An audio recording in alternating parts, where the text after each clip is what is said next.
Welcome to This Week in the PNFL. I'm your host, Mark Hill, and along for the ride is Mitch Grawl and Dean Chambers. Happy New Year, guys.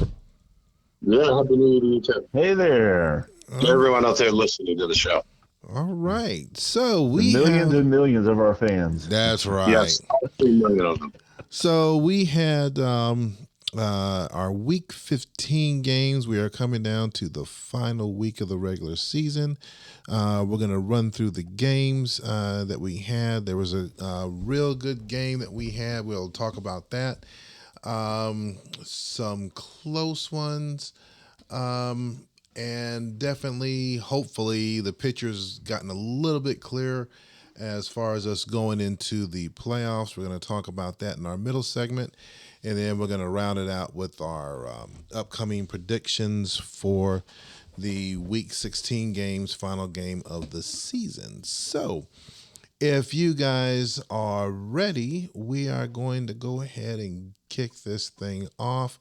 First game that we have on the list is New York Jets going into Chicago to play the Cardinals, and they managed to walk away with a 27-22 victory. We're going to start this one off with Mitch.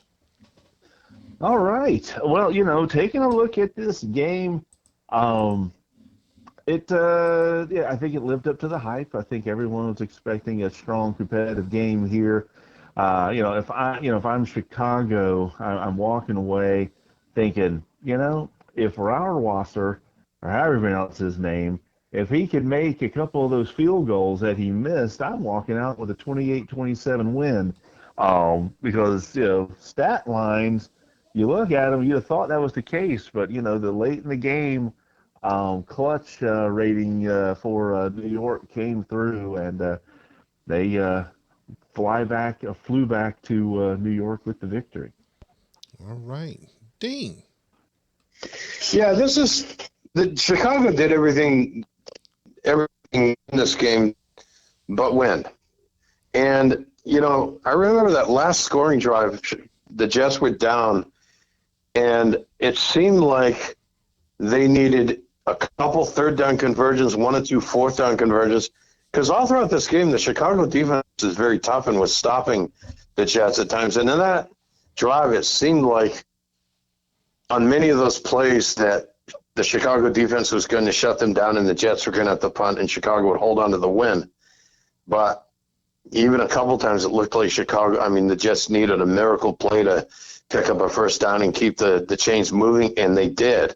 I'm thinking, if I were Justin watching this game, I'd be pulling my hair out thinking, what on earth do I have to do to beat the Jets? It seems like it's almost impossible to beat this team. And, occasionally someone does it, but it sure isn't very often. Week after week, we see the Jets put together solid PPPs and coach the team very well and win these games. And, another coach only called me and said, I can't understand this. The Jets always seem to get lucky. Well, maybe it's not so much luck. Maybe it's the how well he does in putting together his PPPs and coaching the team. Yeah, you can say there's luck when a 4th and 14 or something gets completed and converted or whatever, but Jets are tough to beat in this game. Now, keep in mind, last week the Jets were favored by 2.5 points in the spread, and I said the Jets are going to win and cover, and it took quite a drive at the end to make that happen, but it happened. Yep. Next up, we have the New York Giants, the other New York team hosting Indianapolis. And I guess you could say this was the New York stomp as the New York Giants took this one 31-17. Dean. Yeah, as right as I was about the Jets winning and covering, as wrong as I was about the Colts winning and covering, because the Giants won. Daniel Jones had a solid day. You never know what you're going to get from Daniel Jones. You get the good Daniel Jones that plays well, in this case, 4 touchdown passes and an interception in the play of the game, or you get the bad Daniel Jones that throws 3 interceptions and the Giants lose. And he's kind of up and down, but he played well this week. He needed to. The running game for the Giants only came up with 77 yards. It wasn't exactly dominant, but it was a solid win for the Giants and costly for Indianapolis. They're trying to get one of those playoff spots in the AFC in the AFC, and they certainly couldn't afford a loss at New York against the Giants, but that's exactly what they got. Mitch. Well,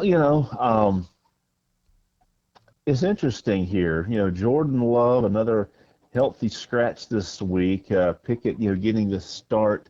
Um, looks like that's been a few weeks now, and so it looks like Jordan Love is probably going to be available on the trade market in the off season for whatever reason that is. But you look at the game here, and expected Indianapolis to step up, and I counted them really big last week. I said, yep, they're going to be the ones that finish out the strong and going to get that fourth spot.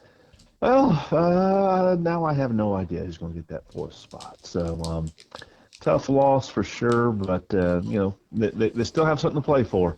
They still have something to play for. So we'll see what happens in week 16. It's chaos in the AFC, and we know this time you love chaos. Oh yeah. All these, what are they, 6-9 now? 6-9. Yeah. All the 6 and 8 teams lost. Yep. Who For would the have thought? privilege of losing to the Jets in the first round. That's the privilege I get. You made the playoffs. Congrats. You're going to lose to the Jets by 4 touchdowns. Next game, we have Minnesota taking on New England, and the slide continues for the Pats as they lose this one 28-24. Mitch. Well, the Vikings do what the Vikings do, and that is win in December in the PNFL, and so Drew Lock, another solid game, nothing spectacular, but he was able to keep the team within the guardrails, but really it was that rushing attack that was able just to run down New England's throat and to get the win. But New England, they still have something to fight for. If they can somehow sneak into the playoffs, I'm sure they will, be a great opponent for the Jets. But that's getting slimmer and slimmer as the weeks go by. All right. You mean they would lose to the Jets by 4 touchdowns, like I said. Right. I had predicted Minnesota would win and cover the spread, and New England played Minnesota much tougher than expected, losing by 6 points. And, the Vikings didn't cover the 8.5 spread. They did win, though. And, yeah, like you said, it is a running game. What the Vikings do is run for 158 yards against you, and that's pretty tough to beat. And the passing game was pretty good. I mean, Locke was 15 of 24 with a touchdown pass. That's not bad. So Minnesota will definitely get second place in the division, unless I don't think they can mathematically win the division, but they're not going to be far behind. I'd imagine Barney might be thinking if he could have only won 1 or 2 of those early season tough losses, but his team will be in the playoffs at least and have a chance. Right. So, right spot for that. Yep. Next game, we have Kansas City hosting Jacksonville. This one was supposed to be a 10.5 point spread, but Jacksonville, made it interesting. But Kansas City ended up taking this one 28-21. We are going to start with Dean and then give it to the coach. So, Dean, you're up. Yeah, Jacksonville did the same thing here. They played Kansas City pretty tough. This is a 10.5 spread, and I was I believe I'd said that it would be close on that spread. I figured Jacksonville would, make an effort here, and they did, and they lost by a touchdown. As for the game itself, both sides were fairly effective in passing, although Mayfield had 3 touchdown passes and no interceptions. Kirk threw an interception. And both teams had over 100 yards of rushing, which was pretty good. I mean, it's fairly balanced overall. Jacksonville had a couple turnovers. That might have been what cost them a chance at winning this game, but they played well enough to have a chance. Played tougher than we expected. Okay. Coach, let's talk about your team. Yeah. Yeah, well, definitely, I was able to create a couple of timely turnovers. One which I believe led to a score, and the other one to, seal the coffin shut there at the end of the game. So that felt really good since that was something I was lacking in the first half of the season. But for whatever, people talk about getting off the field on third down. Well, on whatever reason, I couldn't get off the field on fourth down against Jacksonville. So we had some drives kept alive by those fourth down conversions. But yeah, had to claw and scratch a little bit there, but we'll take the win and get ready for next week. Okay. Next game up, we have Washington hosting LA. And that was a game that both Dean and myself put a lead pipe lock on. And it looks like Dean's curse beat over my blessing as Washington ended up taking this one 40-21. Mitch. Well, I knew if the two of you put lead pipe locks on the team, I knew to go the opposite direction on this thing. So I was happy for Washington's victory there. But no, and all kidding aside, you know, Los Angeles, they actually you put up a fight here. I mean, the score got a little bit lopsided, but put up a fight.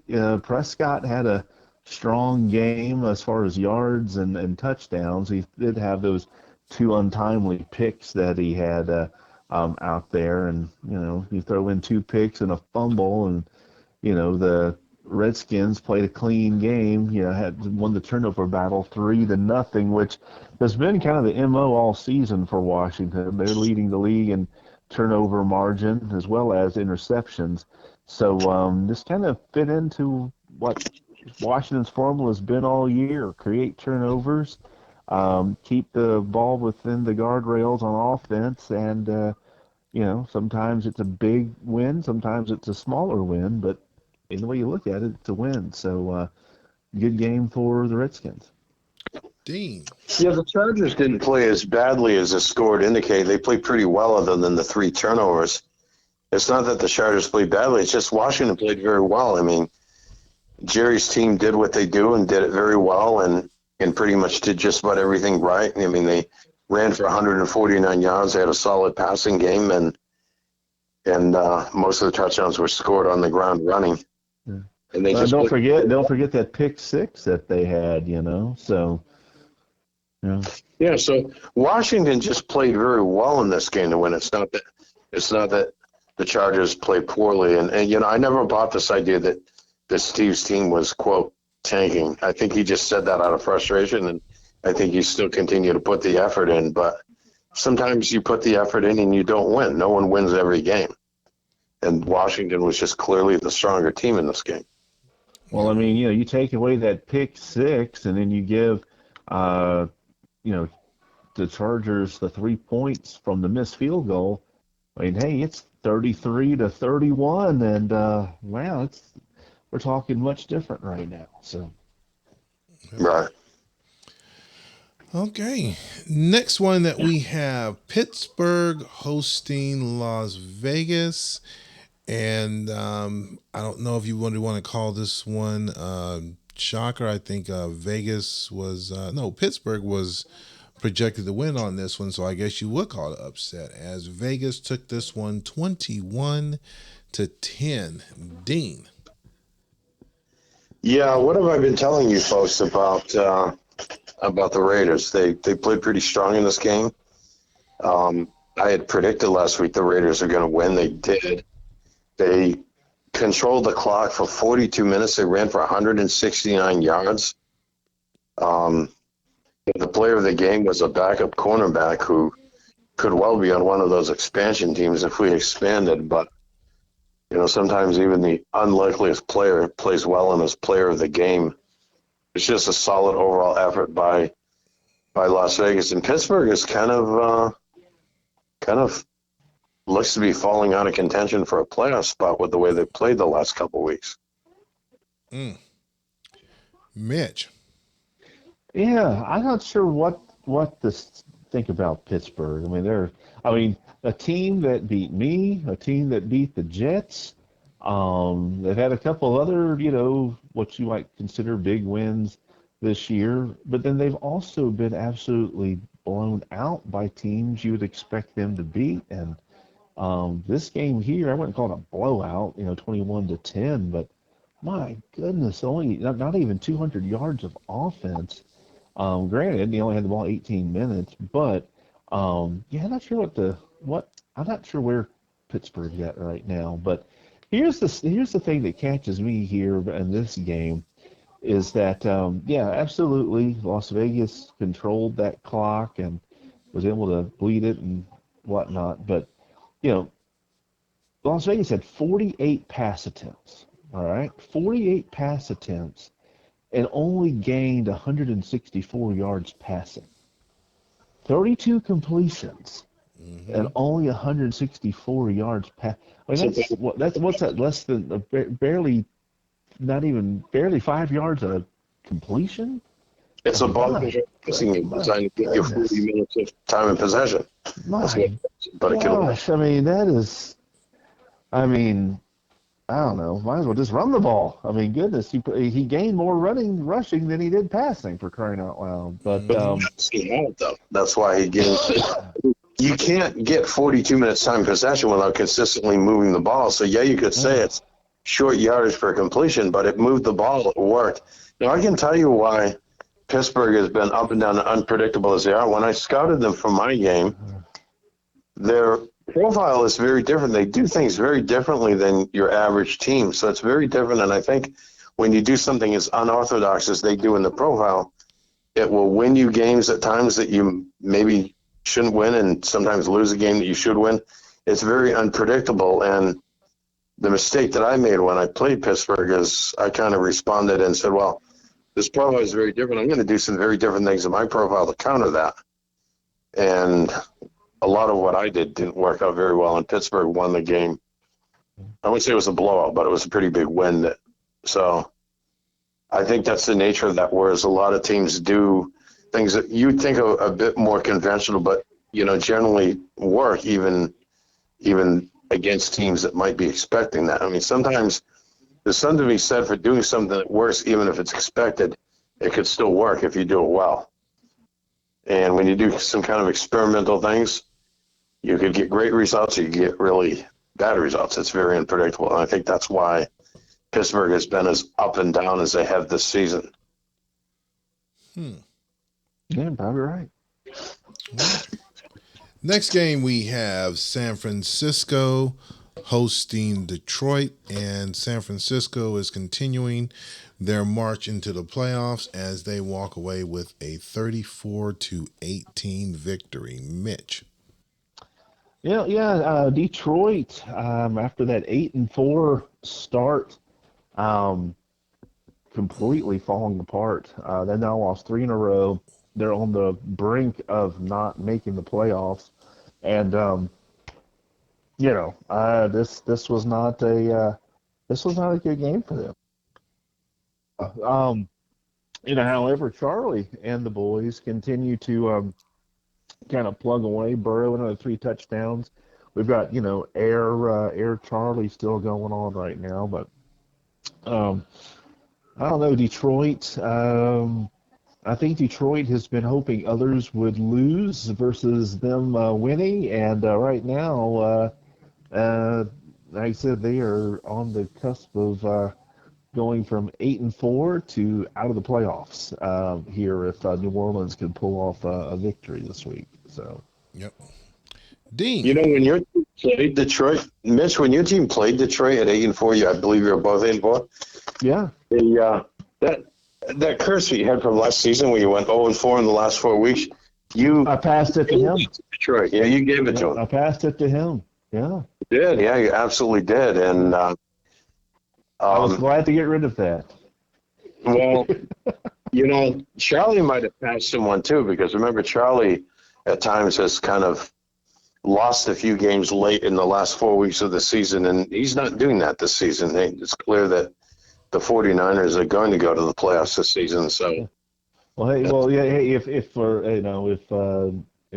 Detroit loses and finishes 8-8 on their on a 4 game slide, it's still not as bad as me being at 9-3, finishing on a 4 game slide and missing the playoffs. Mm. It's just a game difference. You finish 9-7, Oh, you oh, finish 8 and miss. yeah, It's still playing golf week 17 either way. yeah, yeah. So you got anything else on that one, Dean? Pretty much No, sums that's it up. pretty much a solid win for the 49ers, and they're marching to the playoffs. All right. As we come down to our final 2 games of week 15, we have New Orleans taking on division rival Anaheim, and they won this one 34-21. Dean. Yes, another game that I was totally wrong in predicting. I thought the Rams would be tougher in this game. And again, the Saints some weeks play very well, and other weeks we wonder, what are they doing? And this week they played well. They rushed for 159 yards. They had a pretty decent passing game, although 2 interceptions they threw, which the Rams didn't capitalize on. So it's a solid win and keeps them in contention for one of the playoff spots as well. All right. Mitch. And the big thing here, I think for New Orleans, is they were much more balanced. They had become way too pass heavy in their games, and this week they were much more balanced, both in yardage as well as the types of the run plays versus pass plays being called. So that that balance really, I think, got Anaheim defense all kind of off kilter. Uh, I was happy to see Anaheim complete, single digit passes. So, that's the first time in a few weeks where they've completed double digit passes. So, and they got 3 touchdowns from passing. So, we'll give Suge there a nod for getting the ball out of the quarterback's hands. Okay. So, Well, he made a quarterback, put Malik Willis in, who's doing pretty well for the Rams. And, he might be, I don't know, probably like the 35th rated quarterback or something. But, yeah, he's Uh-huh. shown to be pretty good. So, Yeah, he's a former first round pick by the previous coaching regime for Anaheim. One that I think when that was made, I think it was a top 2 or 3 pick. I think most general managers in the league rejoiced because there's going to be a lot of good players still left on the board. mhm. So, but hey, he's playing pretty good right now for Anaheim, so that's a good thing. All right. So, if Mitch has his summary up, the Yes, last I do. game that we have, I will let Mitch go ahead and run this Okay. one. This one was our pick of the week, so I will let Mitch take over from here. Yeah. All right, and thank you, Mark. And what a game it was in Atlanta at the Georgia Dome between Seattle and Atlanta this week. 60 minutes did not do it justice. We had to go to overtime for this game. And again, where Zach Wilson, for the second time in 3 weeks, was able to win player of the game as he led Seattle to a 37-31 victory. And it wasn't just a victory, it was a nail biting, heart thumping, heart pounding victory. One in which, Coach Hill, I think, almost stroked out during the broadcast as we were watching it during live. And, Coach Chambers, I think, was just sitting there with the mute button on so we wouldn't hear his profane language at some points in the game. But overall, very entertaining. If you've not watched this game, you definitely want to actually watch the full game. As not only did you have a fantastic broadcast, but it was a very entertaining matchup between two heated rivals in the NFC. But getting into the game here, Zach Wilson, was player of the game, 600 plus yards for Seattle, 400 plus yards for Atlanta. So again, it was a shootout not just on the scoreboard, but also on the playing field as well. So let's go to our coach in Atlanta, Coach Chambers, and see, after you've had a few days to digest the game, how do you feel coming out of it, and what did you learn from the game this past week? Digest. You call that digesting? I wouldn't want to watch this game because I don't want to have to resort to taking up injectable drugs to watch this game again. I think this game represented everything that's been wrong with my team this season. And what was that quote about thanking Atlanta for not playing defense or something? Yeah, that was Zach Wilson's quote. Wanted to thank Atlanta for outplaying defense. Yes. Yeah, that was clear early on this season. That's the way things are going to go. And my team gave up 49 points to the Washington team. Yeah. 37 in this instance, well, 31 during regulation.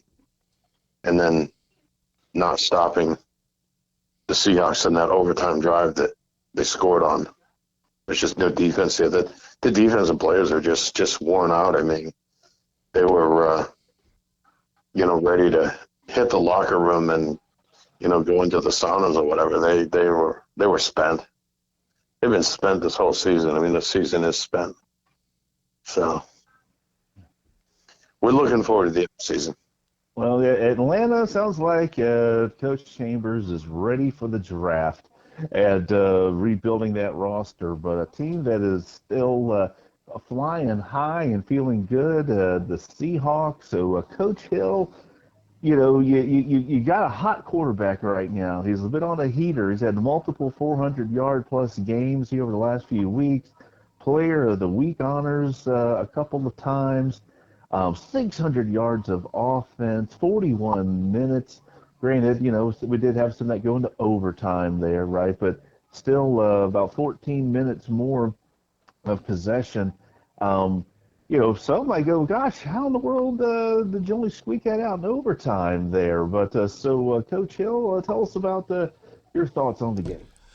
I'll say that Wilson he's on that heater right now, but it didn't start out that way. Second play of the game, he throws an interception, which turns into points, and then didn't do anything the next possession after that. I think Atlanta came back and scored his 10 points, and then he finally kind of got himself together and then scored the 10 points, to even it at halftime at 10-10. Third quarter defense just wasn't doing their thing, and they gave up 14 points. But he found the switch in the fourth, and that's when he really turned it on and taking it into overtime and for those final drives. A lot of things that I can look at as positive. At least it wasn't a multiple interception game. Obviously, we don't want to have any interceptions, but at least it wasn't a multiple like we've had in past games. Defensively, the back end of the defense really needs to do some more work. I mean, obviously, we're out of the playoff race, so as you start looking towards the offseason, looking where we can shore up some things, but, it's not often you see your quarterback put up an 80-yard bomb and then turn around and give the opponent a 67-yard bomb going right back the other direction. So definitely wasn't thrilled, but overall was happy with the win. And as you said, if you get a chance to watch the game over there, definitely take a look at it. It's definitely an entertaining watch. Probably one of the more interesting games this season. Yeah, if I remember correctly, your defense was taking the field. I think the last thing you told them is say, don't let anyone get behind you. And then that very next play, there goes that guy running right down the field behind them. What did Coach say? Yeah, I don't know what happened there. But, yep. It's like, right. I don't know what Coach said. He said, let someone get behind us? Okay, we can do that. That's right. All right. Well, I think that wraps it up for that one, Mark. Yeah. So as we wrap up all of the Week 15 games, we're going to dive into the playoff race again as we have 1 week left. Some spots are already locked up. like we did in the previous weeks. Right now, obviously, from the AFC side, we have the Jets already locking up a seed, Kansas City locking up a seed already. Minnesota is locked up the seed. So you have Indianapolis, New England, LA, and Pittsburgh all fighting for that last playoff spot on the AFC side. In the NFC side, you have Washington having a seed locked up already, Chicago having a seed locked up already. The rest could be kind of interesting. You have Detroit sitting at 8-7, San Francisco sitting at 9-6, and New Orleans sitting at 8-7. So could be well at 9-6. I'd say you can say San Francisco already has one seed already locked up as well, and now it's just going to come down to Detroit or New Orleans for that last seed. So as we jump into this next segment, I'm going to have, I think we'll have Dean go ahead and start this off and get his analysis and look ahead to the playoffs, and then we'll finish it out with Mitch. Yeah, I think the NFC spot, as you said, is coming down between the Lions and the Saints. And I'm not trashing your team, Mark, but I would say that would somewhat favor the Saints winning if the Saints can win that game, although it is at Seattle. But Detroit is going to be hosting Washington, and Washington wants that win because they're hoping for Chicago to lose and get number one seed overall. So it seems a little bit more likely the Saints get that last playoff spot, but, Detroit could. In the AFC, you have the infamous 6-9 tie between four different teams for that fourth spot. And Indianapolis and New England, let's see who they play. Indianapolis is playing at Las Vegas. They could lose that game. New England is playing Atlanta. Again, they could lose that game. And then you have Pittsburgh and Los Angeles, and Pittsburgh, they play. So one of those teams is going to lose that game. So it's very possible that the Pittsburgh at Los Angeles game could decide the last playoff spot. And my prediction, well, we'll get to that, but if the Chargers win at home, even if it's just by a single point, that could be enough to win that last playoff spot. So much for tanking. All right.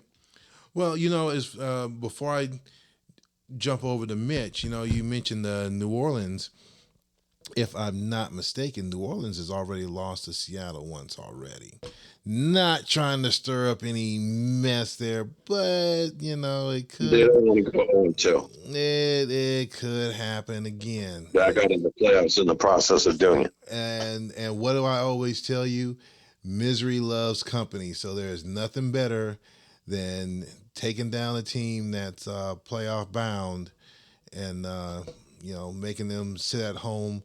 So we'll both be watching the playoffs on the couch, drinking beer, eating popcorn. So, what do you think we're going to be doing this weekend in the Georgia Dome? Same thing. mm-hmm. We're going to share some of that misery with the Patriots. There you go. Mitch, you're up.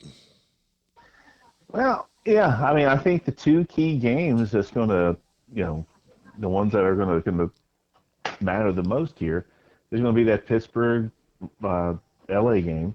Because if LA wins, it doesn't matter what the other teams do; they'll be in, out there. But if Pittsburgh gets that victory, then wow, okay, it really does come. All right, we got a scoreboard to watch and see out there. I think James put some tiebreaker stuff out on the forum.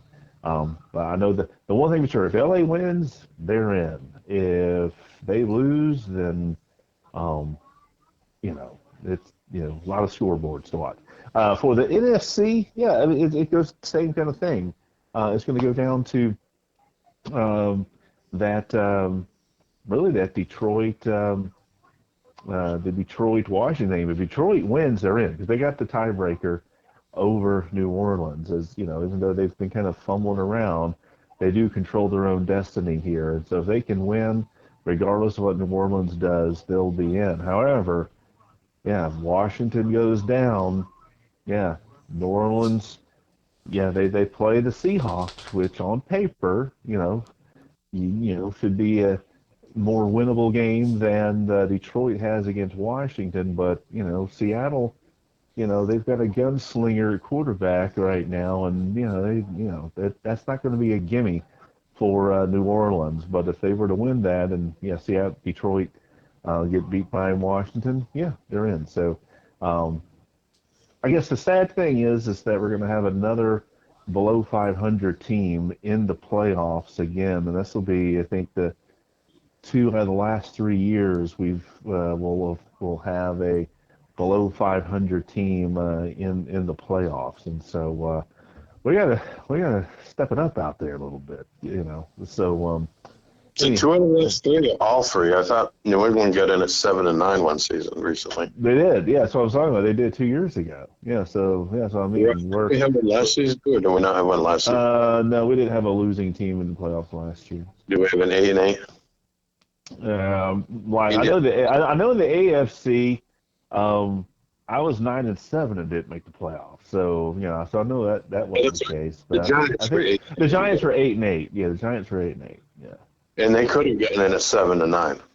yeah, likely. So yeah, we gotta yeah we yeah. There's a lot of wins at the top of the division for it, or at every division. So the division leaders are kind of hogging a lot of the wins out there. So anyway, but those are a couple thoughts I've got there, Mark.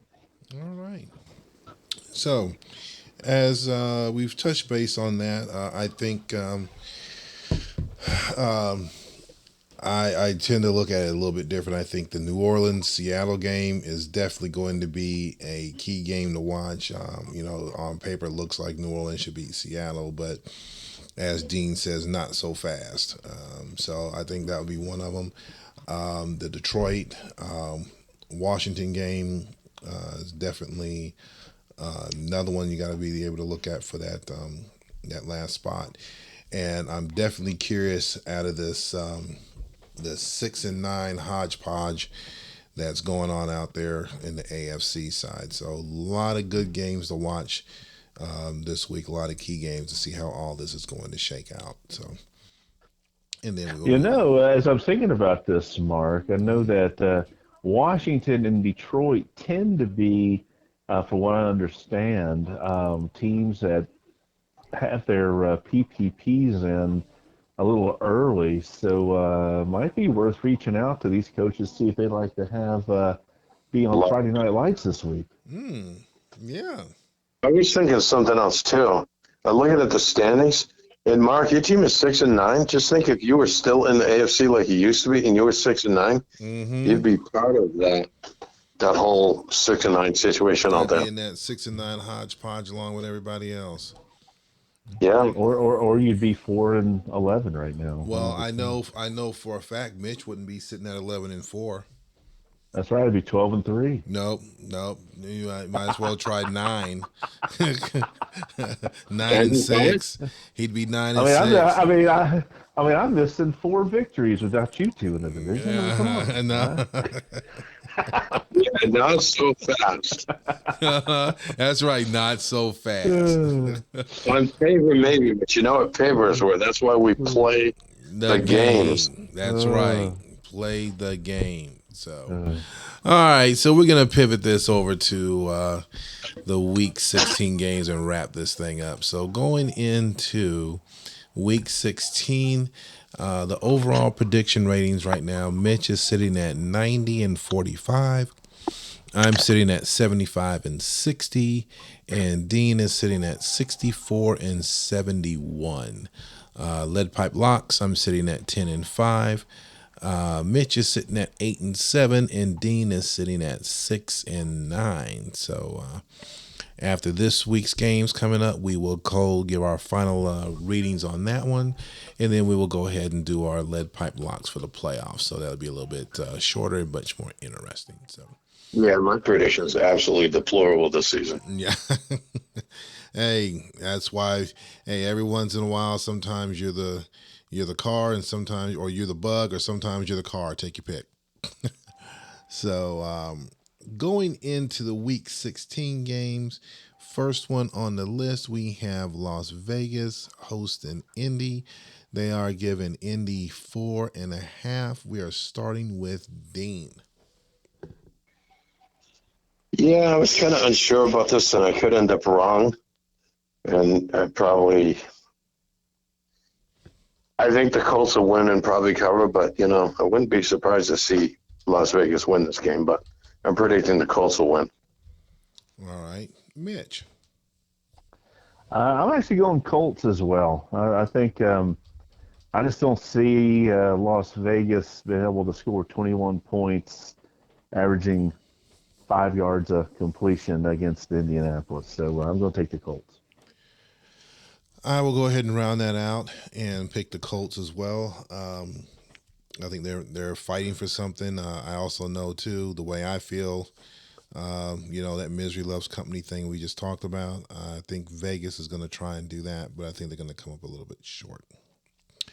Next game, we have Atlanta hosting another one, hosting New England.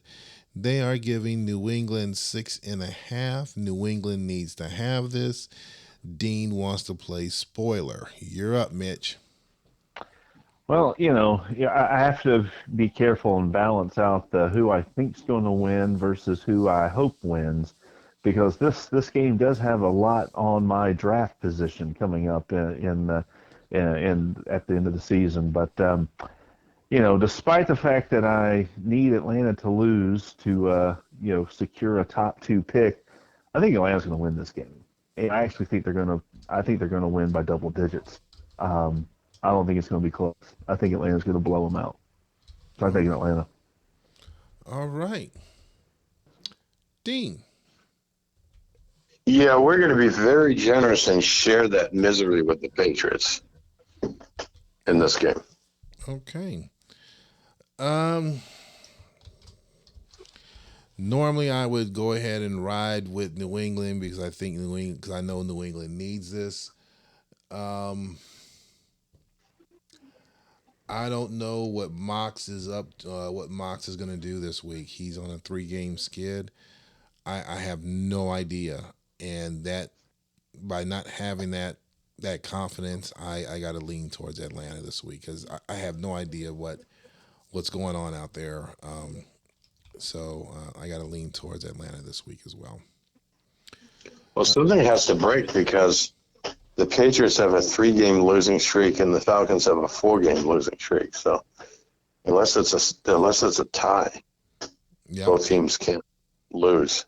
Yep, I agree. Well, So, I'm going to shuffle this around a little bit real quick. So we have the New York Jets hosting Kansas City. They are giving the Jets 7.5. Dean. Did we skip one? I'm coming back to that one in a minute. Oh, okay. I threw you a curveball. yeah, you got to be paying attention. You got to be paying attention. Uh-huh. So, what do you got on that one, Dean? The Jets are going to do what the Jets do, and they're going to win. And it's at home. The Jets at home. How can you pick against the Jets at home? Yeah, this is true. They don't they just about always win at home. Yeah, they're 7-0 this season. They're going to go 8-0. The Jets are going to do what they're going to do, especially at home. They're going to win and cover the spread, even though it isn't much of a spread, is it? Yep. Like 7.5. 7.5. 6.5. I don't know. All right, Mitch. Yeah, well, if this was a different situation where we were fighting for the number one seed, the starters would be out playing, but this week are going to get some playing time for some of my reserves, and so we'll see what kind of depth I've got this week. But we'll see what happens. I'm sure New York is going to be sitting a lot of players too, as that they've got that number one seed locked up. So who knows? I'll take Kansas City to get the upset between the two the backups, the JV game between Kansas City and New York. All right. I'm going to take the Jets on this one, as Dean has often mentioned that my little quote of the Jets are going to do what the Jets always do. I think they're going to keep pushing, even though it's going to be a JV game. I think the Jets are going to take this one as well. Jumping back up to the previous one, we have Jacksonville taking on Minnesota. They are giving Minnesota 10.5. Mitch. Well, Minnesota, I'm sure, would love to finish with another 10-win season. So I think they're going to, put it all in, even though they've got that third seed locked up. And will be going against me next week. I mean, me and Barney just can't get rid of each other. But the thing I look at this, though, is that, Minnesota is 7-1 at home, and only 2-5 on the road.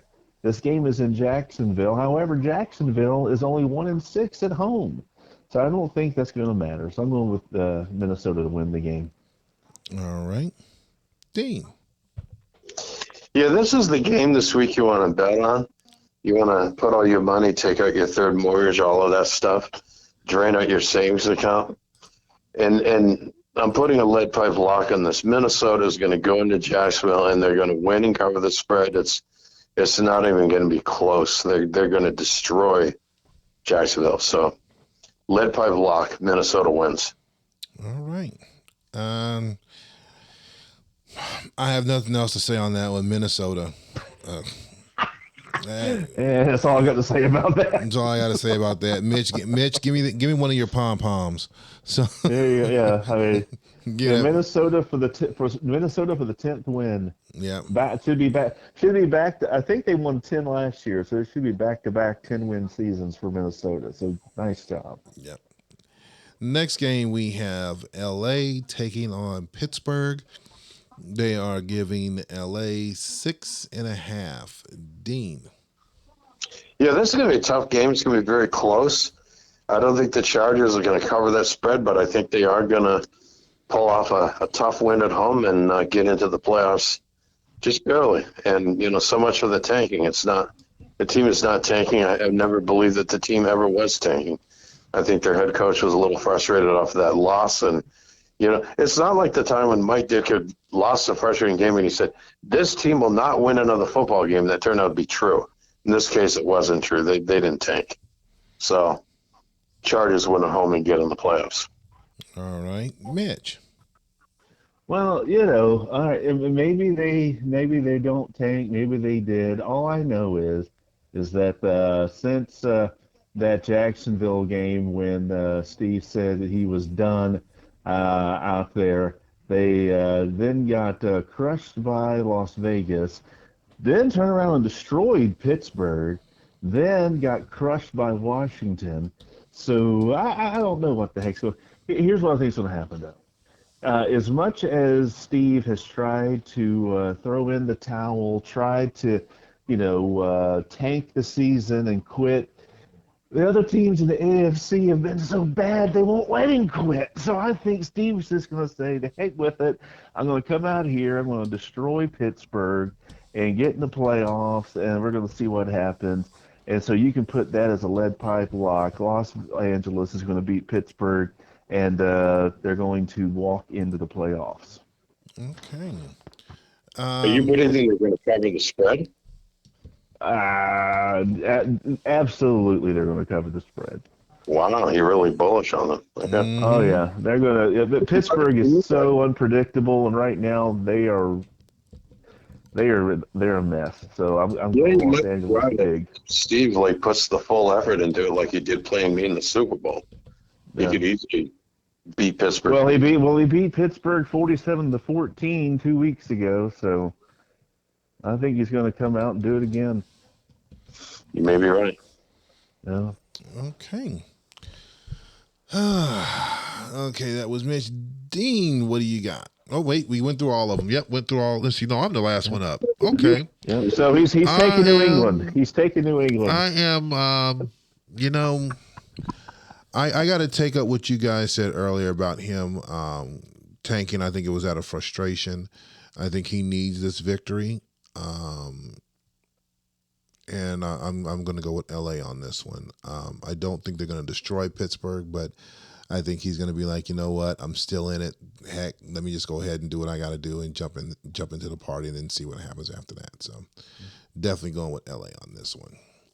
Uh, Final games as we're coming up. Next one we have, which I think could easily be the game of the week. We have Detroit hosting Washington. They're giving Washington 7.5.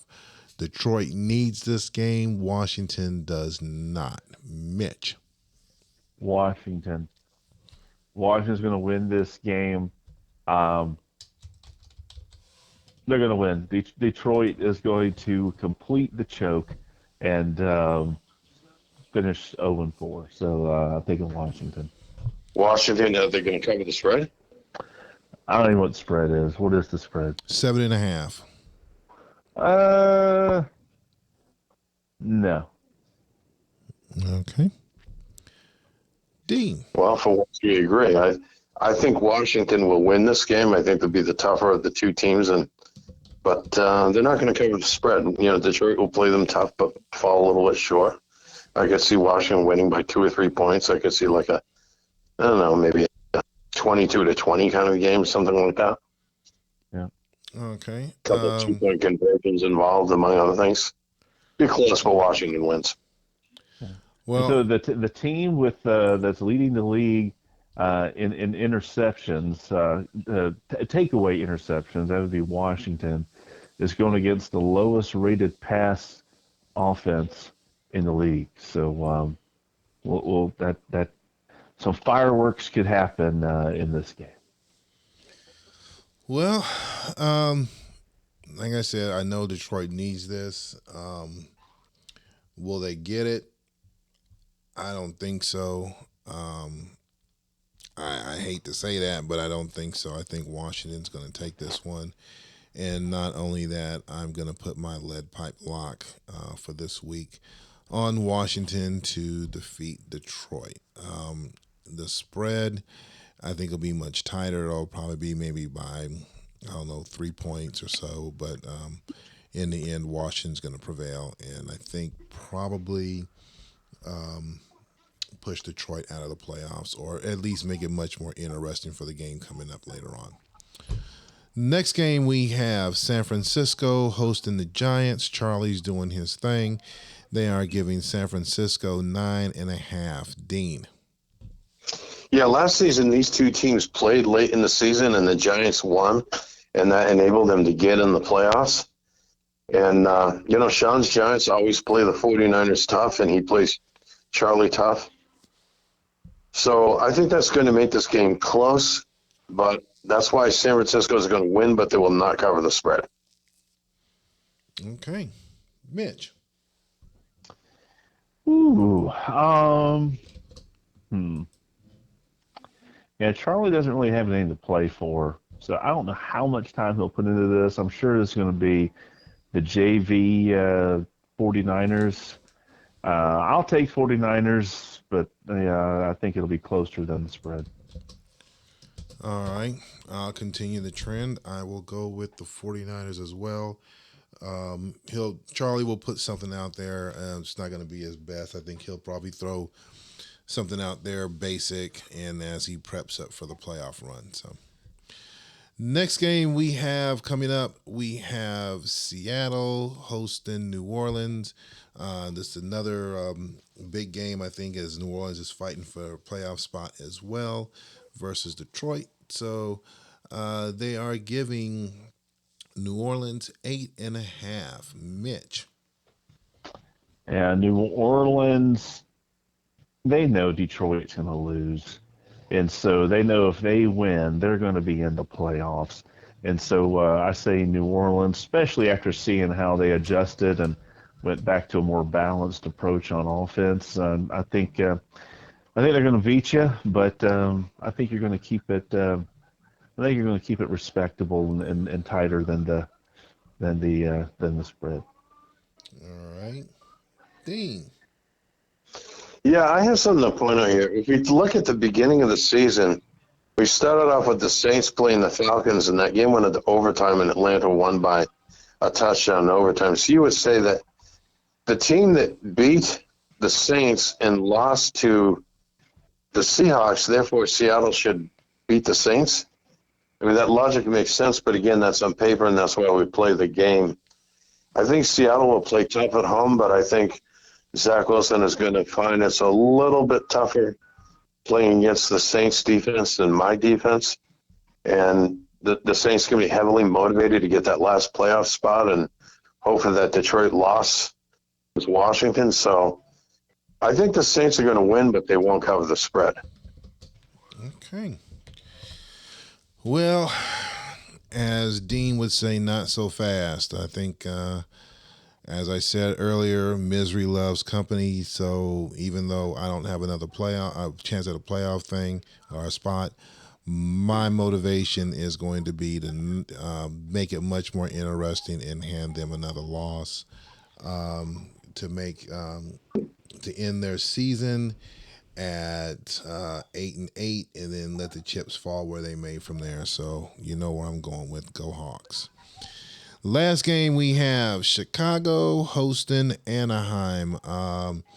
Shug started off definitely taking the league by storm, but I think the coach has kind of got in tune with him pretty quick, and he's been, kind of came back down to earth a little bit.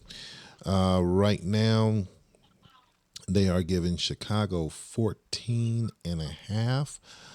Definitely should put on a good first season in the league. I think Mitch was predicting probably this is about his win factor or how many games he had. But coming up on this last game, let's get your guys' thoughts on this one. Dean. Yeah, I think the Rams will make an effort here, of course, and play tough. But they are playing Chicago, and they're outmatched. And certainly the experience of the respective coaches, PNFL experience. I mean, not talking about the old leagues. Justin and Shuggy both won a lot of games and championships in the old school leagues. But in this league, PNFL experiences certainly has a lot more to say for how we succeed or not in this league based on rather than how many games or championships or Super Bowls we might have won in other leagues. So and Chicago is a home too. So I think Chicago is going to win this game. There's no doubt about it. All right, Mitch. Yeah, Anaheim after that 3-0 start, been 2-10 since then. So yeah, they definitely have had their lumps for a while now, and that's not going to stop this week. It's going to be the JV Cardinals. So Justin Fields will likely get the start, and I think they'll roll. They'll win, but spread I have no idea, but they'll win the game. All right. I'll keep it straight and simple. I'm just going to go with Chicago on this one. I think they're going to just take this one out. Won't be their top starters out there, but they're going to get the victory out of this one. So, all right. So as we wrap up the Week 16 games, those final spots are going to be picked out, and then we will jump into our playoff bracket and let the playoffs begin. So as before we close out, Dean, any final words you have? Yeah, we spend all the time talking about who's going to make the playoffs or who is in contention for it, but we never focus on which team will finish the winner of that trophy that I posted on the forum. Oh, the as the Sacco. worst team. Yeah, and unfortunately, it's Atlanta and Jacksonville that are in contention for that. Mm-hmm. And if what I predict is true, it will be Jacksonville that will win that honor. And that will be Las Vegas with the first overall pick in the draft, which is the prize for that honor. But that prize has been traded away, respectively, to Kansas City and Jacksonville in terms of our first-round picks. But it looks like the Raiders will be picking first in the draft. So Coach Neil Santos will be looking at that draft pool and will get his choice. Yep. Will be able to draft the player that he believes is the best player in this draft pool to go play for the Raiders next season. Okay. That's the prize. Although it will be one of our two teams that will get that odious trophy. There you go. At least it's not me. And the status as the winner of the PNFL Saco Bowl for 2043. Yep. Mitch, what do you got? Listen, I went 1-15 in Pittsburgh, by the way, so I did. Yeah. Mitch, what do you got for you? Take us home. Nothing much. Let's just get those PPPs in early, and let's get it.